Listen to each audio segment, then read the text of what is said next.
रक्षाकरं पुण्यं सर्वोपद्रवनाशनं स्वाहा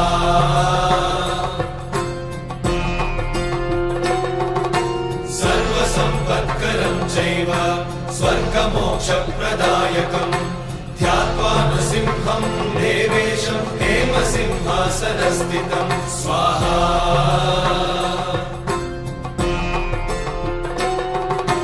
विवृत्तास्यं त्रिनयनं शरदिन्दुसमप्रभं लक्ष्म्यालिङ्गितवामाङ्गं विभूतिविरूपाश्रितं स्वाहा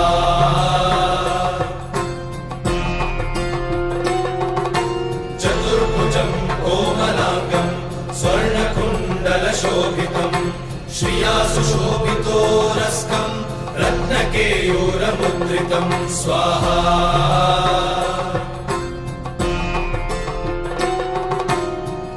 काञ्चनसङ्काशं पीतनिर्मलवाससम् इन्द्रादिसुरमौलिष्टस्फुरन्माणिक्यदीप्तिभिः स्वाहा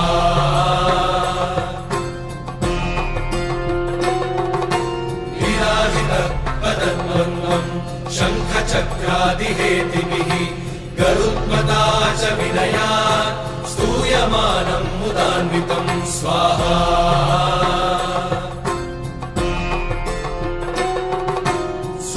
कमलसंवासं कृत्वा लुकवचं पठेत् नृसिंहो मे शिरः पातु लोकरक्षार्थसम्भवः स्वाहा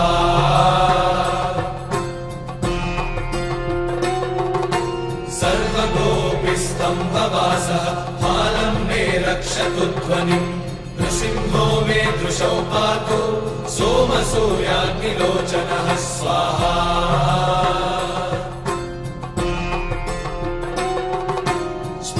मे पातु नृहरिः मुनिवर्यस्तुतिप्रियः नासं मे सिंहनासस्तु मुखं लक्ष्मीमुखप्रियः स्वाहा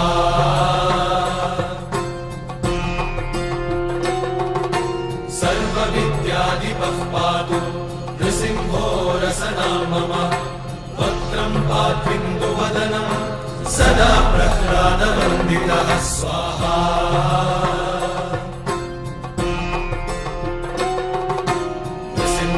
पातु मे कण्ठं स्कन्धौ भूधरान्तकृत् दिव्यास्त्रशोभितभुजो नृसिंहः पातु मे भुजौ स्वाहा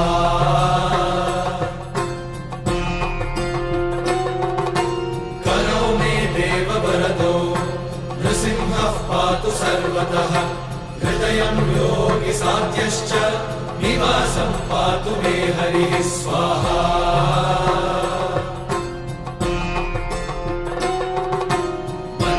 पातु हिरण्याक्ष वक्षः कुक्षिविदारणः नाभिं मे पातु बृहरिः स्वनाभि ब्रह्मसंस्तुतः स्वाहा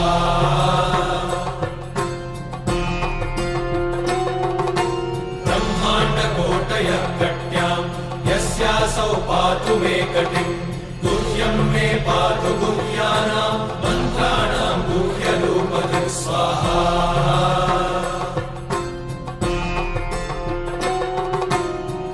मनोभवः पातु जानुमीनररूपधृक् जङ्घे पातु धराभारहर्तायो सौर्यकेसरी स्वाहा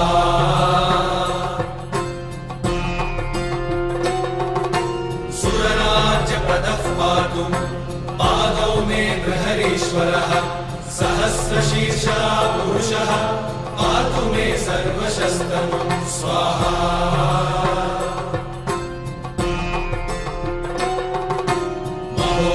पूर्वतः पातु महावीराग्रजोभितः महाविष्णुर्दक्षिणे तु महाज्वालस्तु नैऋतौ स्वाहा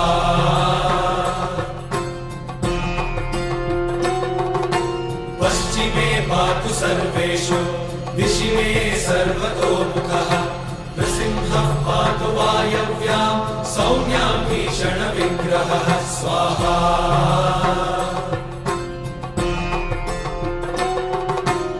ईशान्यां पातु भद्रो मे सर्वमङ्गलदायकः संसारभयतः पातु मृत्योर्मृत्युर्मृगेसरी स्वाहा।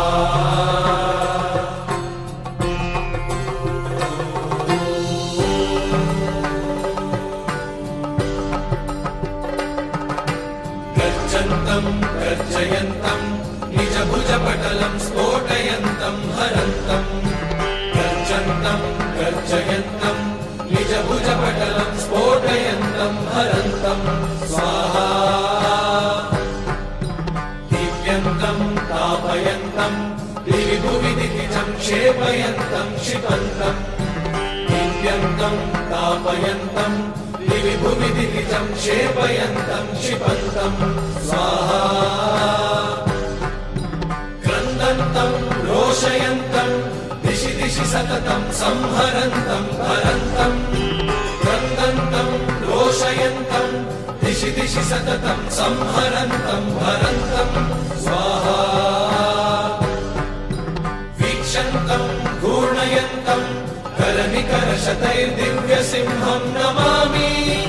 वीक्षन्तं घूर्णयन्तं करनिकरशतैर्दिव्यसिंहं नमामि।